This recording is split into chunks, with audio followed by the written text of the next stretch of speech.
criminal investigation into a nursing home in Hollywood. It continues today. And 8 people died after a transformer used to power up the air conditioning unit. It went out, leaving that facility just in unbearable conditions. And we just learned a lawsuit has already been filed about this one. Local 10 News reporter Nikki Mohan, she has been following the story, and she joins us now with more. Nikki.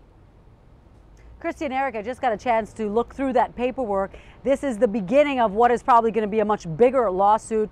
They are filing an emergency bill to get all documents so far gathered in the state or federal investigation and city investigation into what happened here. So that's what the family of Albertina Vega, the family lawyers on behalf of the family, have filed today. Meanwhile, today out here at the scene that is still a crime scene, we see more evidence coming out of the building.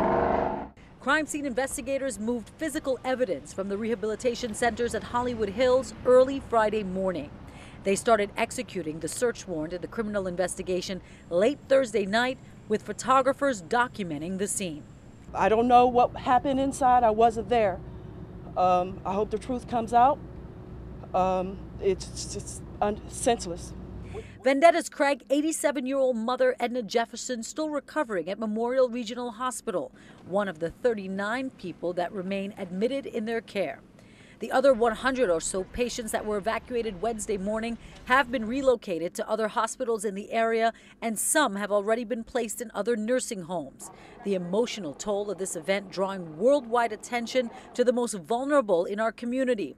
First responders to the scene Wednesday empathized with those left to care for them in the devastating heat post-Hurricane Irma. We saw a bunch of staff, and they were extraordinarily stressed and panicked, trying to move patients into there was a room right beyond the nurses station on the first floor that had fans blowing. They were really trying to get patients moved to those areas. So that's initially what we saw when we went in. And the patients themselves, how did they look? They looked like they were dehydrated. You know, some of them looked compromised. It was a situation where we knew we had to get those patients evacuated. A memorial with 8 angels sits in front of impassioned messages on behalf of the 8 victims. 99-year-old Albertina Vega was the oldest. 78-year-old Carolyn Etherly being mourned by her best friend. This tragedy bringing up many questions on the vulnerability of the elderly during the storm and the ability of the facilities that house them to keep them safe. Again, this just in within the last hour, a lawsuit filed against the director, the owner here of Rehabilitation Centers at Hollywood Hills.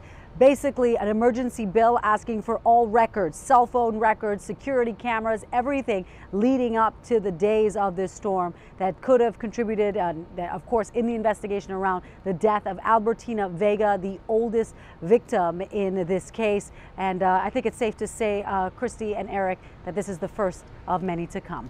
Live in Hollywood, Nikki Mohan, Local 10 News. Okay, Nikki, thanks for that update. We'll check in with you throughout the day right here on Local 10. It's a story we're going to continue to follow. Will be one of our top stories for days to come.